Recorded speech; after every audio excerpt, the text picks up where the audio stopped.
This student decides to search online for an easy way to end his life, but instead comes across an advertisement for a luxury taxi service. The ad encourages people not to give up, but rather to seek revenge and promises assistance. Overwhelmed with emotion, the student breaks down and considers contacting the upscale taxi company.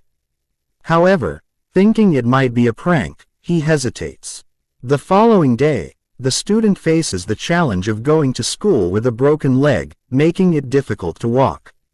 Upon seeing the three bullies who regularly torment him, he loses all motivation to enter the classroom.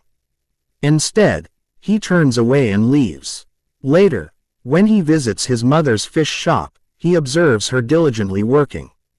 Despite her inability to speak or hear, she persists in trying to attract customers to purchase fish. The boy feels even more despair upon seeing the advertisement board and becomes unsure of who he can seek help from. Remembering the taxi service he found the night before, he decides to make a call. The person who answers is Sung-chul, the director of the taxi service, who promptly assigns a driver to the task. The driver picks up the boy and they begin their journey. As they sit in the taxi, the boy asks where they are going. The driver responds by saying they are going to seek revenge. This prompts the boy to open up and share his emotional story with the driver, revealing that his name is Park Young-min and that he recently transferred to a new school. During break time, he was targeted by three classmates who made sarcastic comments about the odor of fish around him. In response, Park Young-min calmly explained that the smell was due to his mother running a fish shop. After the incident, a group of young men becomes the constant target of senseless torment by three individuals. Seeking help, he approaches his new teacher, but instead of support, he receives advice to befriend his bullies. To add insult to injury, the teacher criticizes the fishy smell on the young men's clothes. As the encounter ends, the three bullies seize young men, issuing threats and forcing him to join them at a karaoke spot. There, they subject him to a brutal beating, strip him of his clothes, and steal all his money. On one occasion, when young man has nothing to offer, the boys shove him onto the road. Falling on the road, a member of the group runs his bike over young men's leg to make it appear like an accident. This action is intended to obtain compensation from insurance. The following day, the young man, determined to take a stand, reports the incident to the police. Disappointingly, the police officer merely refers the matter to the school violence committee instead of actively resolving the case. Instructing the young man to wait for the committee's actions, the officer sends him home. Upon his return, the young man finds the bullies dining with his mother, conveying a warning and even threatening to harm her. This distressing situation leaves him with no choice but to remain silent. Later, during a committee meeting at school, when the principal inquires about his injury, the young man hesitates and claims he accidentally tripped while playing. Despite his efforts to shield himself from reality, the young man hides the truth out of fear of the bullies. His mother senses something amiss and encourages him to speak up, but he remains silent even after the bullies apologize for their reckless behavior. The principal advises him not to take the matter beyond the school premises. In the present, a driver hands him an envelope and drops him off at a game station. Inside the envelope, he finds instructions for a specific game number. As he begins playing, a fairy within the game explains the rules. Meanwhile, the taxi meter continues to run, and he will settle the fare once the task is completed. Depending on the circumstances, additional charges may apply. Lastly, he is asked not to disclose the taxi game to anyone else. Unable to decide what to do, the young man ultimately chooses to leave the place. After reconsidering how he had been mistreated by the bullies, he decides to take revenge and gives his consent to the team in the secret basement. The taxi service team listens to his story and Sung-chul comments that although it may not seem like a big case for them, it is a matter of life or death for the young man. Gun starts her research and discovers information about one of the bullies, Sun-tae. She learns that his father's donations to the school have given him unchecked freedom. The team prints out photographs of the bullies and Sung-cho briefs the team on the plan. Despite the fact that the bullies are minors, their crimes are still serious, so they have to approach the task seriously. The taxi driver, Do-gi, starts his meter and heads to a restaurant, beginning the next phase of the operation. Once there, he purposely takes someone else's food and adds something to it. It turns out that the food belonged to the teacher of the young men. Do-gi apologizes and returns the teacher's food. The teacher becomes sick due to a combination of factors, leading to the opportunity for Do-gi to step in as a substitute teacher. The principal appreciates Do-gi's help and assigns him to teach math, even though he lacks confidence in this subject. As the class begins, Do-gi takes attendance and encounters a disruption from Sun, who casually mentions the nice weather.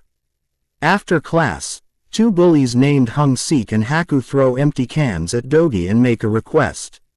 One person in the group asks Do-gi if he has a cigarette. Do-gi responds by questioning how a student can ask their teacher such a thing. S intervenes and starts mocking Do-gi, stating that he is simply a part-time worker and not their teacher. In order to teach Do-gi a lesson, he slaps his friend. Then, he begins yelling, pretending that the new teacher hit him. Acting along, Do-gi tries to calm everyone down. However, Sun's behavior worsens, and he takes Do-gi's wallet and steals his money. With the stolen money, the trio quickly leaves the area, leaving Do-gi feeling frustrated.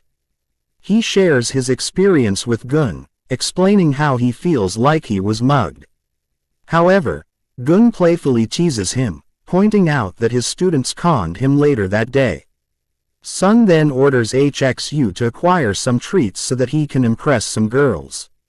Following these instructions, HXU approaches an elderly woman and offers her money in exchange for a favor. As minors, they are unable to buy cigarettes, so they exploit the older woman's assistance. However, instead of fulfilling their promise of payment, HXU gives her his leftover ramen soup and quickly leaves. The trio then heads to a club to spend time with their girlfriends. S proudly shows off the stolen cigarettes, relishing the moment. Go-eun secretly observes their activities through a hidden camera installed by Do-gi. Curious, Go-eun questions how they can enjoy themselves with money obtained illegitimately. Do-gi explains the gradual transformation of seemingly normal teenage boys down a darker path, while the trio continues to have a good time. A group of men dressed in black suits approach the friends, with their leader interacting with Sunt. Sunt hands over some money, indicating that these boys are more than just bullies. The following day, the friends are in the bathroom smoking cigarettes and tormenting another classmate, pressuring him for money. Suddenly, Do-gi emerges from the toilet room and pretends to have business with the student. When the student hesitates to comply, Do-gi reminds him that he is their teacher and demands obedience. Despite some reluctance from Sunt, Do-gi successfully takes the student to his house. The team decides to teach Doi a lesson and comes up with a plan. The next day, they approach an older man to purchase cigarettes. Luckily, the older man has a secret stash specifically for students who can't buy them legally. Haku then tricks Doi into believing that his parents are waiting for him in the library. As Doi leaves, Haku discreetly puts explicit content into Doi's bag while remaining alert to their surroundings. Meanwhile, Sun threatens a girl to set a trap for Doi, but she refuses. Sun forcefully grabs her by the hair and warns her about the consequences of disobedience. Shortly after, Doi enters the library and starts searching for his parents. Although he was unable to find anyone, the girl took off her sweater and exited the library, pretending to be a victim and causing a scene. She yelled at the top of her lungs, capturing everyone's attention. When the female teacher inquired about the situation, the girl accused Do-gi of carrying her nude photos in his bag. Meanwhile, Do-gi stood there, amused to see his plan working. Believing Do-gi to be the culprit, the female teacher took the girl with her, while the principal was notified of the incident through an anonymous call. The principal was both shocked and infuriated by the news. Simultaneously, the female teacher began inspecting Doi's bag, trying to find evidence. She insults Do-gi and claims she will ensure that he never teaches again. On his way to the teacher's room, Do-gi winks at S, making the situation even more complicated. Everyone is then summoned to the classroom, where the principal reprimands Do-gi for allowing something wrong to occur under his supervision. When asked, Do-gi angrily points out Sun's seat. The principal swiftly moves towards Sun's seat and starts emptying his bag. To his surprise, he discovers dirty magazines and pictures of the girl. Now, S is depicted as the culprit. The female teacher interrogates the girl about what happened in the library, and the girl explains that there was a bug in her clothes. In a fit of rage, the teacher berates the girl. Meanwhile, Do-gi smiles at Sun, hinting that he knows something. A flashback reveals how the magazine ended up in Sun's bag. It turns out that when Haku approached Do-gi to call him to the library, an unexpected event occurred, unbeknownst to Haku. Do-gi's actions were being recorded by the camera pen he had left on his desk. As Do-gi was placing the magazine, he was being observed by Go-eun. She decided to take matters into her own hands and infiltrated the school premises disguised as a student in a uniform. She went to the teacher's room and pilfered the magazine from Do-gi's bag. After carefully placing the magazine in Sun's bag, she promptly notified the principal about the incriminating pictures. After the truth is revealed, the female teacher apologizes to Do-gi. In response, Do-gi pretends to cry to gain sympathy, as the teacher and principal scolded him earlier. S blames his friend for the incident, accusing him of intentionally embarrassing him. In anger, S starts attacking his friend, but Haku intervenes and urges him to calm down. Sun becomes even more furious and grabs Haku by the neck, warning him not to interfere. As the three of them leave the school, they witness two police officers discovering a bag of cigarettes and arresting an older man. It turns out that the man was actually selling marijuana. When questioned by the police about the cigarettes, the man points out the bullies as his buyers. However, before the police can catch them, the bullies manage to escape. To avoid a similar fate, the boys dig a hole in the ground and bury the cigarettes there. The following day, the class is addressed by Doi, who proceeds to issue a menacing threat to everyone, stating that anyone who speaks to the teacher will meet a grim fate. Despite this, Doi greets the class the next morning, but receives no response. Doi notices that Sun is playing games and politely asks him to stop, emphasizing that it is not appropriate for the classroom. However, Sun continues to provoke Doi, intentionally trying to frustrate him in order to witness his violent outburst. Haku records the interaction, hoping to capture the moment when Doi's anger becomes uncontrollable, potentially aiding in their plan to get rid of Doi. As Sun's game becomes apparent to Doi, he unexpectedly announces that they won't be studying that day and instead will be watching videos. This shocks the entire class. Doi proceeds to play a video that reveals the three bullies burying marijuana on a mountain. The bullies are visibly taken aback by the footage, but Doi quickly turns off the TV, claiming it was a mistake. After school, the bullies approach Doi and question him about the video. He calmly responds by saying that he went to the mountain to capture its beauty and coincidentally stumbled upon them burying cigarettes, prompting him to record the scene. The boys try to deny any involvement with smoking weed, but Doi continues to play along, assuring them that their secret is safe with him and he won't disclose it to anyone. Later, the antagonists proceed to the mountains to excavate the terrain, but their efforts prove futile in locating any illicit substances. Subsequently, Sun receives a call from Do-gi, who discloses that he surrendered the contraband to the authorities, emphasizing his commitment to civic responsibility. Despite Do-gi's reassurances about safeguarding Sun's identity, he persistently teases Sun with a blend of affability and underlying negativity, leaving Sun feeling powerless. The following day, Do-gi continues to provoke Sun, coercing him to provide sustenance. When Sun declines, Do-gi exploits the prior drug-related incident as leverage, threatening exposure unless Sun complies. Fearing repercussions, Sun reluctantly acquiesces to Do-gi's demands.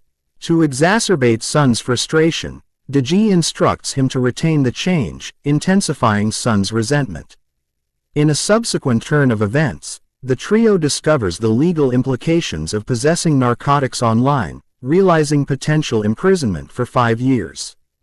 Overwhelmed by the prospect of incarceration, Sun resorts to making threatening remarks when contacting Do-gi. Upon their return home, the trio is astonished to find Do-gi casually playing games with Sun's father, causing Sun to fear exposure. Subsequently, Do-gi enters Sun's room, making himself comfortable on the bed, and demands 1.5 million from each member of the trio, threatening police involvement if they disclose the weed possession. Sun reluctantly agrees but imposes a condition to determine the date and time. Later that afternoon, Sun seeks help and Do-gi, concerned about a potential habit of skipping school, encourages a young man to return to school the following week. As a gesture of care, Do-gi offers the young man some food.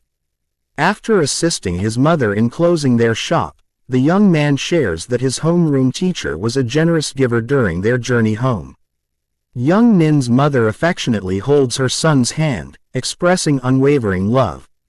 The next day, Do-gi arrives on the school's rooftop only to find it taken over by a group of men in black suits.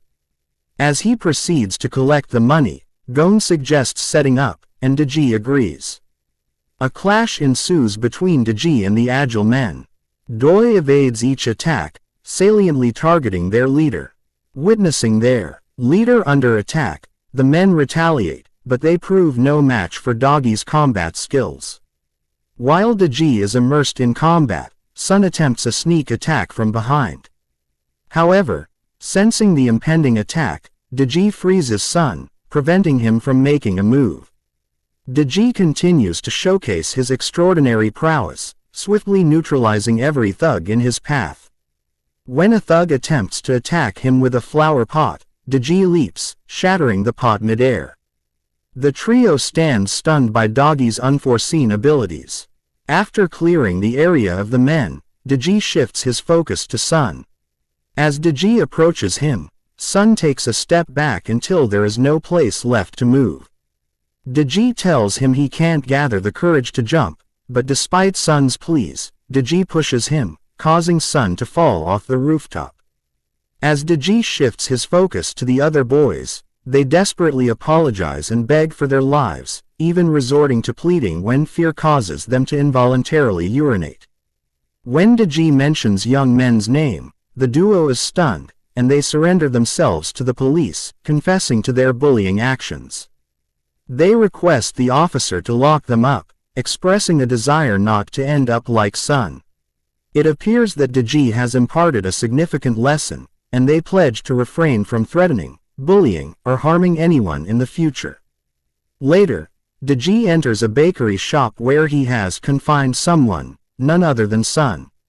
It turns out that when Go-eun asked Do-gi to set something up, she referred to a giant inflatable bed. Two team members, Kang-gooBae and Jin, inflated the bed, and when Ching fell, he landed on the bed, causing him to lose consciousness due to fear.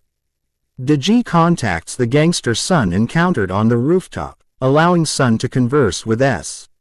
Instead of assistance, the man issues a warning, advising S not to contact him again and to heed his teacher. S is shocked to hear young men's name, and Do-gi informs him that everything he eats is covered by young men, but anything he can't finish, he'll have to pay for. Furthermore, each pastry will incur a cost equivalent to compensating young men for all the physical and emotional harm he caused. Sun apologizes, stating he has no money. Do-gi reveals he has found a job for Sun at the bakery, allowing him to settle his debts quickly. Do-gi warns Sun that attempting to escape will result in severe consequences. Confused about his situation, Sun receives advice from Do-gi to reflect on the emotions of the students he once bullied. Do-gi emphasizes that what Sun is experiencing now is payback, marking a fresh start. Doi grabs a cake, lights it, and celebrates Sun's new beginning. Later, Do-gi meets young men, handing him the receipt for the deluxe taxi service. Concerned about the high cost, Do-gi advises young men to pay whatever he can monthly, fostering strength. Grateful for Do-gi's guidance, young men thanks him and exits the taxi. Meanwhile, Sung-chul approaches young men's mother, disclosing that his organization has awarded young men a scholarship upon graduation and college entry. The firm will cover his fees and expenses. Overwhelmed with emotion, young men's mother repeatedly thanks Sung-chul for this generous scholarship that will positively impact young men's life. Returning to normalcy with a brighter future ahead, Sun goes back to school in the deluxe taxi, with Do-gi keeping a watchful eye to ensure everything goes smoothly. The deluxe taxi continues to play a crucial role in helping people seek revenge and reclaim their lives. Meanwhile, a woman named Maria is seen crying, injured, and seemingly ready to end her life as she stands on the other side of a railing. Her slipper falls into the river, intensifying her distress. While expressing her reluctance to die, Maria notices an ad for the deluxe taxi service with the message, "Don't die, take revenge." She calls the number, and Doi arrives to pick her up. When Maria asks where they are going, Do-gi responds that they are going to seek revenge. Do-gi turns on the audio recorder and asks Maria about her situation.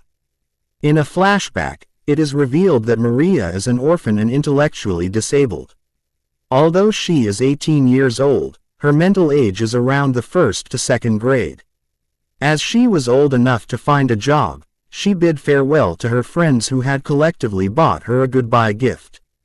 Soon, a social worker picks up Maria from the church and informs her about her new job in a factory, where she will handle computer work. Excited, Maria has always dreamed of working to buy gifts for her friends. Upon arriving, she signs a contract without reading it. Initially, everything goes well, and the manager, Jang, is polite and understanding. Maria shares her Excel skills with him. After the meeting, the social worker leaves, and Jang shows Maria around. After the tour, he instructs her to descale fish, leaving Maria confused as her work was supposed to be computer-related. Politely, John assures her that computer work will follow. However, Maria, expressing her fear of fish, refuses. The factory owner, Won, arrives and, upon learning that Maria isn't ready to work, violently grabs her by the hair, submerges her head in fish water, and slaps her hard, knocking her to the ground. The violence continues as Won starts hitting Maria with random objects. They continue to torture Maria by placing her in a drum with freezing temperatures. To lower the temperature even further, Won adds a bunch of salt and then closes the lid on her, telling her she would not escape. Instead, they open the lid and pour hot water on her, subjecting Maria to further torture. Maria manages to escape and is rescued by Ju Chan's factory when the police officer is absent, and he pours hot water on her again. Subsequently, Maria attempts suicide, but after being admitted to the hospital, she escapes and crosses a bridge with the intention of taking her own life. In the present day, Do-gi drops her off at the game station and rides away with instructions in her hand. Maria begins playing the game, and the screen shows if she wants to seek revenge on the boss. When the boss arrives at the underground area to discuss the mission, she immediately abandons their work and arrives. Kang-gooBae has expressed a desire to upgrade their outdated pager to a smartphone, but Go-eun has reservations about the potential risks associated with smartphones. Despite this, the team assembles to hear Maria's narrative. Sung-chulPyo presents photographs of Je-hoon and Jang, portraying them as diligent businessmen in the community. He discloses their ability to conceal their illicit activities with the help of a police officer. Touched by Maria's poignant account, Go-eun decides that immediate exposure of these businessmen is necessary. The team unanimously supports this decision, marking the commencement of a new mission. Simultaneously, Do-gi discreetly leaves the underground building in his taxi. Meanwhile, Go-eun, Kang-gooBae, and Jang prepare their van, transforming it into a mobile food spot for covert entry into the factory. Doi also surveys the factory, meticulously examining its layout and operations. Later that evening, when Hyuk-jin and Jin-eon felt hunger, they referred to a pamphlet from the chicken spot provided by Go-eunJang earlier. Unaware of the trap set by the deluxe service team, Jin-eon thanked them for the swift delivery. Little did they know, the food was spiked with sleeping powder. Do-gi scaled the factory wall, entered, and discovered crucial data on Jin-eon's phone with Go-eun's help.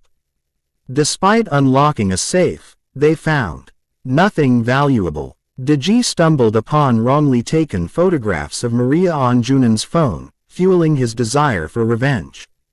The following day, Do-gi, disguised as a customer, entered the factory grounds.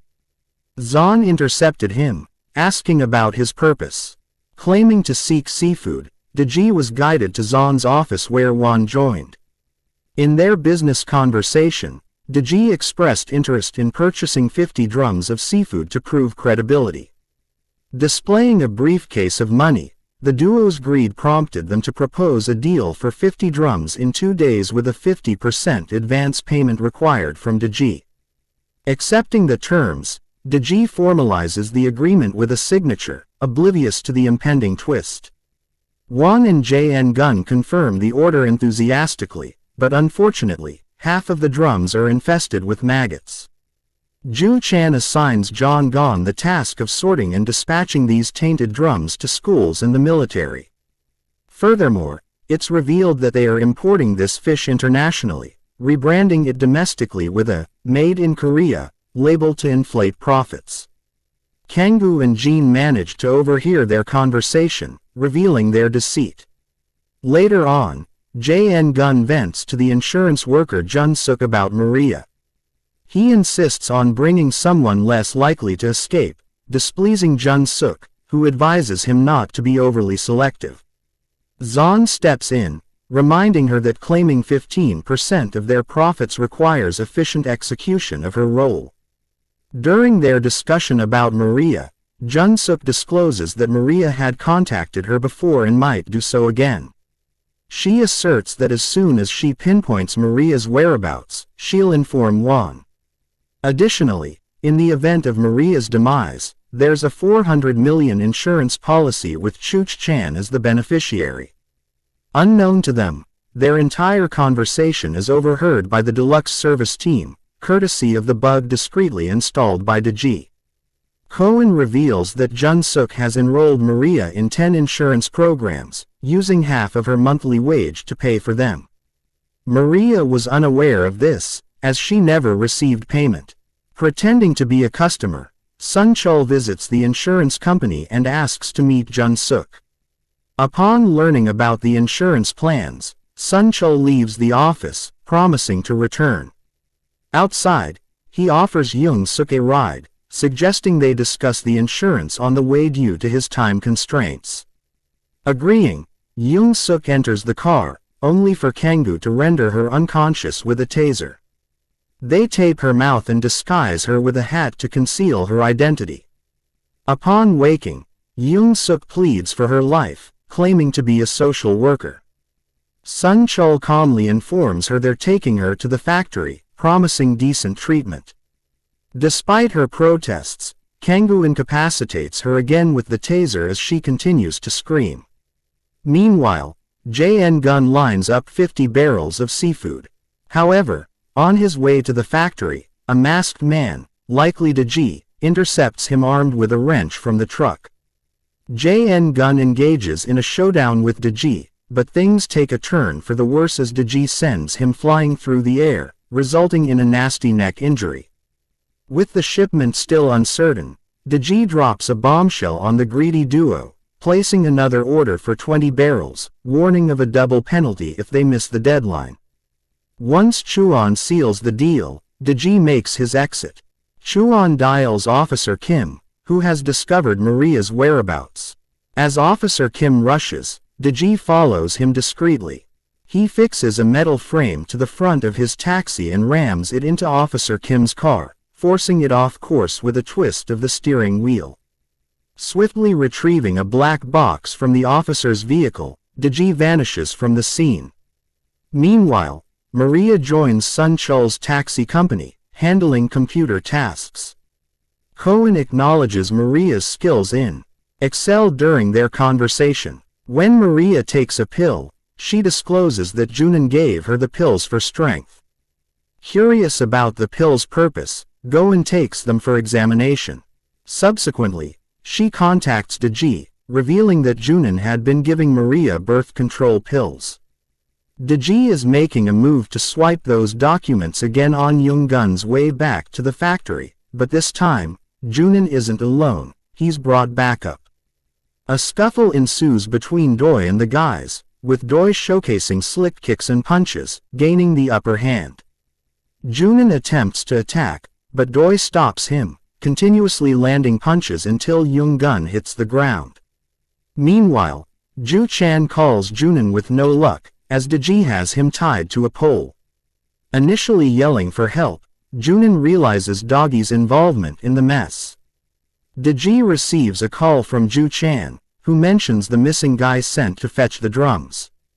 Promising 70 drums by tomorrow, Do-gi warns of consequences if not delivered, leaving Chu-chan worried. To dodge the penalty, Chu-chan searches for seafood drums online, but Go-eun intervenes, pretending to be a seller and taking the order. Kang-gu and Jin, playing delivery guys, drop off the drums at Ju-chan's factory, teasing Won about buying seafood for a seafood factory. After the duo splits, Won encounters Do-gi, who coolly declares himself as their seafood thief. A brawl breaks out, with Do-gi overpowering Won and exposing Doi's identity. Infuriated, Won lashes out, and Do-gi delivers a powerful punch, questioning Won's morality for exploiting disabled people. Do-gi mirrors Won's past cruelty by submerging his head in water, kicking him out of the factory, and locking him in a drum. With Won and Je-hoon out of the picture, the team determines the company's future. Sung-chul proposes a plan where earnings directly benefit disabled employees. Chu-chan, manipulating things, registered the company under a disabled worker's name, simplifying the transition of ownership to disabled employees. To cover the taxi fare, the team sells the drums and gathers the necessary funds. As the mission concludes, Maria receives a heartwarming surprise from her orphanage friends, the toys she always wanted for them. Stepping outside the factory, she spots a deluxe taxi driving away, revealing Doggy's kind gesture. He's the one who bought the gifts for the kids.